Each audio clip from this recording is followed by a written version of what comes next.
Hi, welcome to the Gamesplainer. I'm Jeff the Gamesplainer, and today I'm Gamesplaining Age of Galaxy. Okay, this is Age of Galaxy. It's set up as a two-player game. Things that are different with a 2, 3, or 4-player game is the number of these that are covered. So in a 3-player game, this one wouldn't be covered, and same on each of those ones. And 4-player game, none of them are covered to start with. So it just reduces the number of things that you can go for. The game will last for 5 rounds. They are tracked by flicking these tiles over and moving this ship along those tiles. Things that are available to you are whatever is on the card where this ship is or anything behind that. So in the second round, this will move along to there, that one will flip over, this card and this card are both available. The other thing with the 3 or 4 player game is some of these have a 4+ or 3+, so they don't get covered up. This one is just a star, so it gets covered up all the time. Bearing in mind that there will be different cards up, so different planets available to you in each game, and these cards will be different in each game also. Other than that, the game plays pretty much the same for any player count. So how does the game play? I am glad you asked. The first thing for you to understand is what you're trying to do. What's going to get you points at the end of the game? Because points at the end of the game is realistically where the game is at. So there's a track up here, which is called the prestige track. For each line on that prestige track or each point on that prestige track, that's worth a victory point. Then there's galaxies. So for each planet that has one of your markers on it at the end of the game, that's 1 victory point. For each planet that's built up in that way, and I'll talk about how to get these things added in a moment.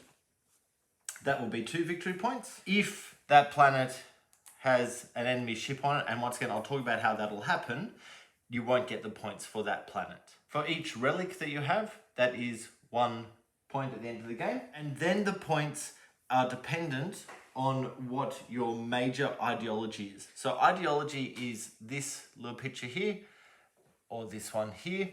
Each card has a different ideology on it. When you play a card down, you'll play it into this stack. So this is the one that's available at the moment. If I was to play another card into that stack, this is what's available to happen. I gain this stuff here straight away by playing it down, and that has a potential to change the ideology. It's whichever ideology is the strongest at the end of the game. I haven't seen anywhere what happens if they're equal. I assume that the player will choose one of those 2 ideologies and make that their major ideology. The other way you can play one of these cards, however, is like that. And what he's saying is this is going to be his major ideology, no matter what these symbols or how many of these symbols he happens to have of other ideologies. The reason for that is that each symbol, each major ideology has a different way of scoring at the end of the game.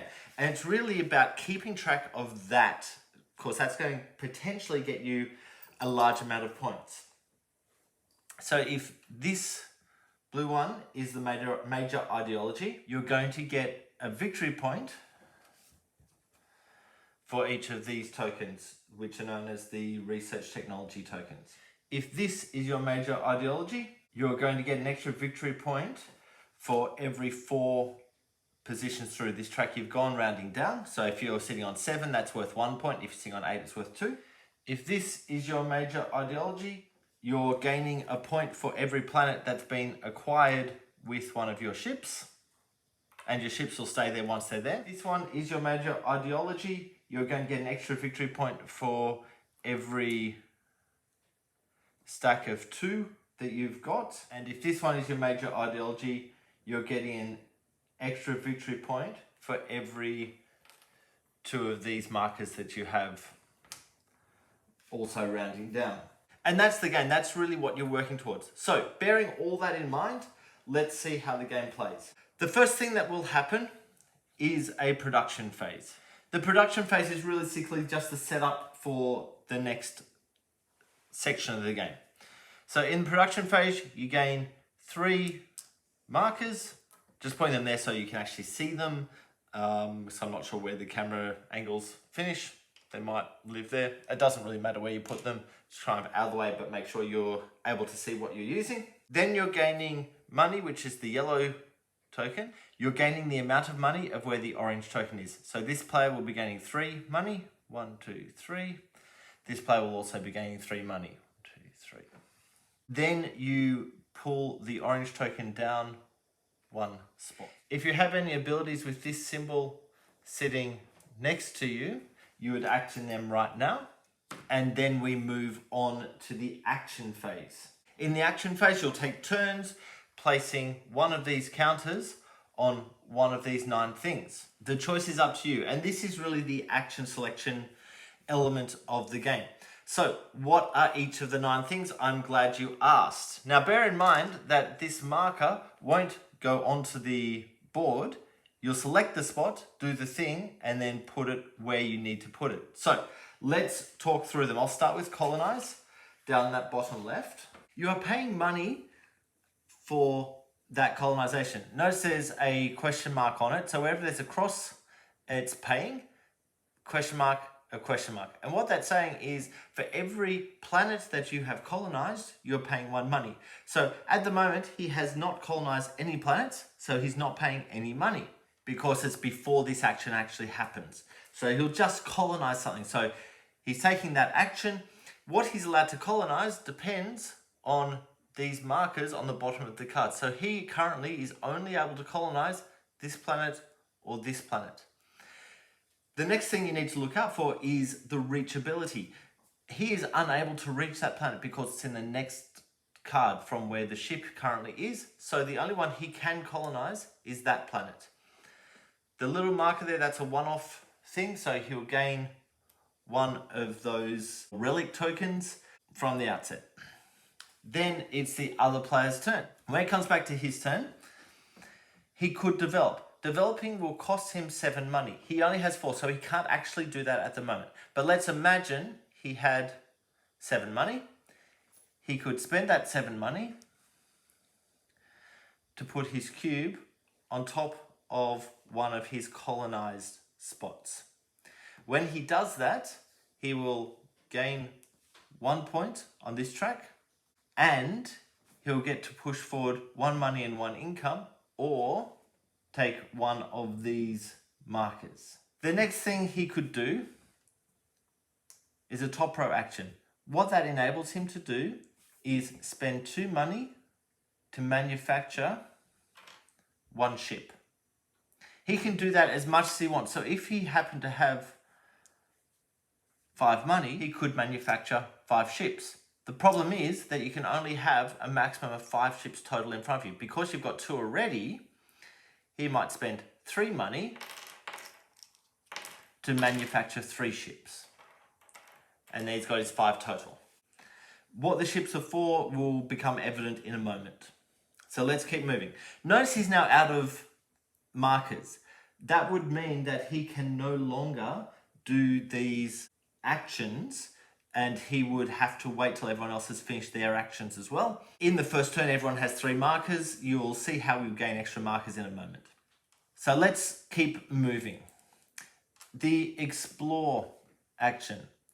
To take the explore action, you would need to have at least 1 shield marker, and it's going to cost you a ship. So to do explore, it's costing the ship, so that goes into his general supply. Then that marker will come over here. Notice there's a shield there. He would need to have a shield in order to be able to do that action. He currently does not have any shield, so he could not do that action. What he could do before he does that action is do this one down here, or this one here. Either of those actions are viable. I'll talk about how you gain them in a moment, but that gets him a shield, which now allows him to place a marker in there.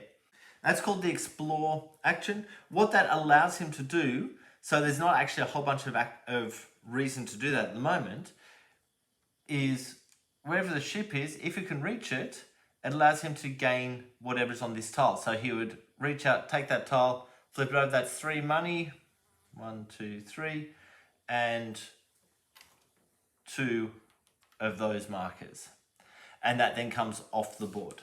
So notice there's no point in doing that action in the first round of this particular game simply because there's nothing for him to discover. If you're playing a 4-player game, these would be covered, so you would actually be able to go and discover those things. Next is the research action. The research action costs 3 money or one of these, just to do a general research. Research is on your board, or it's this one over here. In order to be able to research the upper levels, you must have a lower level. There's little arrows pointing through, so if I've taken the middle one, I can research then the next one up, which is that one there. If I've done that one, then I can research that one. If I've done that one, I could research that one. If I've done this one, I can then research that one or that one. If I've done this one, I can do any of the top 3. If I've done that one, or that one. So it's just a little bit of looking for the arrows to see where the things lead through to. So it costs him 3 money or one of these. He might spend the 3 money at the moment to research that. That gets him the shield that he was looking for earlier. Now, the other thing you'll notice is that this top line has a little symbol in it, as does that one. What that is saying is that you must spend one of these as well as the 3 money or one of these to do those actions. If he did that action, he could spend both of those markers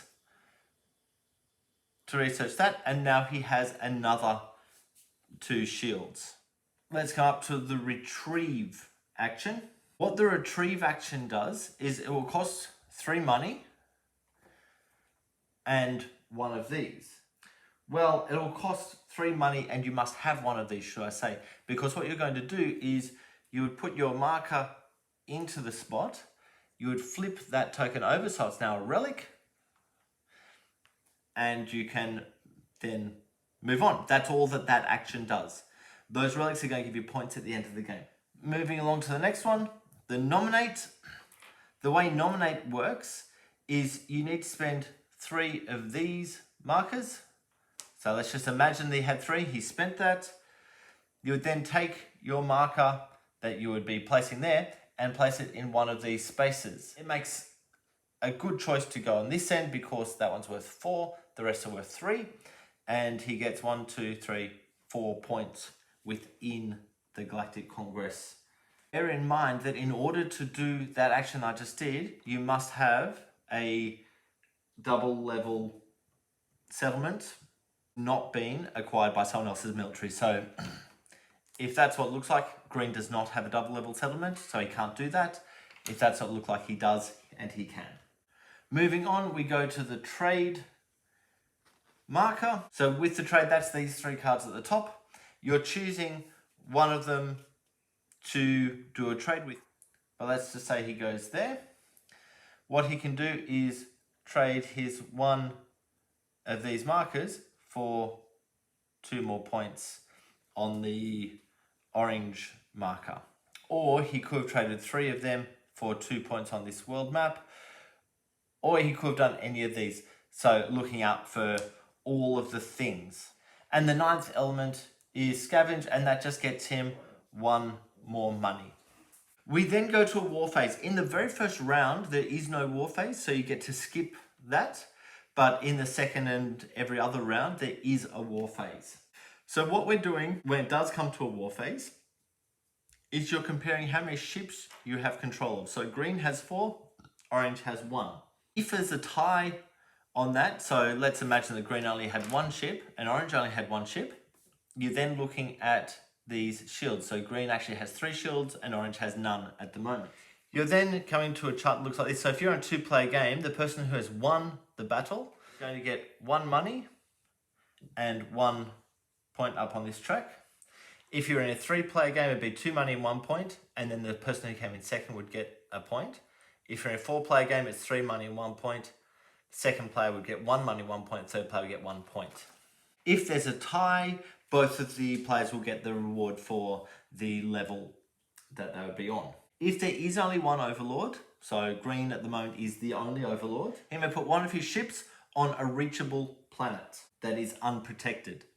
So what is a protected planet? You're looking at the number of shields you have against the number of planets that you have. So green has 3 shields currently. If he had 4 planets, then all of those planets would be unprotected. Orange has 0 shields, which means this planet is unprotected. Theoretically, green could put their ship there, and orange is now not going to get the point for that planet when we get to the end of the game. Once that's happened, all players then keep their ships depending on how many shields they have. So this player has 3 shields, he keeps all 3 ships. This player has no shields, he loses that ship back to his supply. We then go to a galactic phase, and the galactic phase is kind of the wrap up of this age. So it is, let's imagine this was back here, so it's the first round. This moves forward 1. It flips the next card over, so you can see what's coming up. You put out any markers onto that, so it's a 3+, but we're playing 2+ game, so a 2-player game, so they don't count as anything. Then we move the action cubes that are in the top line onto the cards that are above them. We reset the player sequence for the next round. That player sequence comes down to whoever is highest. So if orange had managed to, at some point, come up to 6 points, he would put it on top and he would be at the beginning, he would be the first player.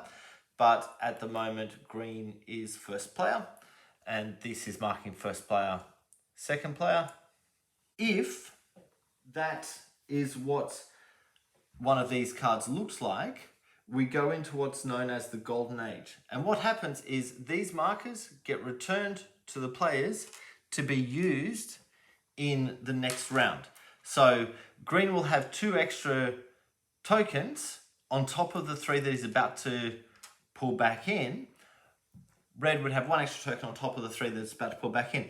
And they all need to be used before the end of the round. So you can see how there's kind of a build-up of tokens. You can have a maximum of 3 come from this line. So if you manage to close down a whole bunch of them, you're only going to get 3 back. Just bear that in mind as you're moving through.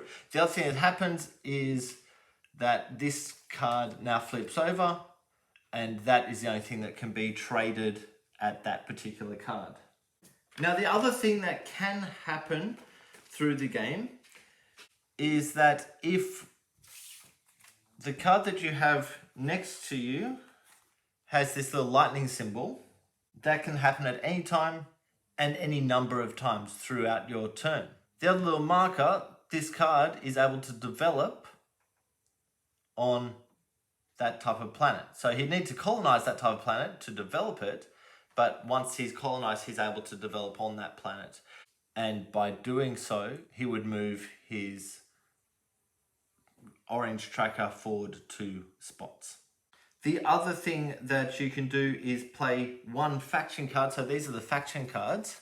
You can play 1 of these into your area. There are 3 ways that you can use faction cards. Either you can play it there, which deletes whatever is actually in that space, by the way. You would gain the stuff that's just here. So in this case, he wouldn't get any ships, but he'd get 2 extra money. And then these ability things are available, abilities and technologies, should I say, are then available. What it also does is he can now work in planets or adapt planets that have the leaf or have the water symbol. That's how you'll effectively be able to get into other planets. The second way that you could use that is for the 1-time reinforcement. And I must assume that that is play the card to here, and you get whatever is in this symbol, 1 more point on that tracker, and he'd also be able to get into the ice planets. And the third way that can be used is to change the main faction, which looks like that. And that's basically saying no matter how many cards you have here, that would be his main faction. If this card wasn't played, the green one is his main faction at the moment. Or major ideology, should I say. And I believe that that is everything for the game. I may have missed some little elements, and some of the elements that I'm talking about may change through time, as this is pre-Kickstarter, so I would expect some things to change and clean up and all that type of stuff. If you would like to see how the game plays, under the current rules, under the understanding of the current rules, please go ahead and watch my gameplay. If you have any comments or suggestions, please write them below. If you have any games that you would like to be gamesplained, please shoot me an email to thegamesplainer@gmail.com. Follow me on Instagram and Twitter @thegamesplainer to keep up to date with the games I'm playing. Subscribe to my videos to keep up to date with the games that I'm gamesplaining. And until next time, enjoy gaming.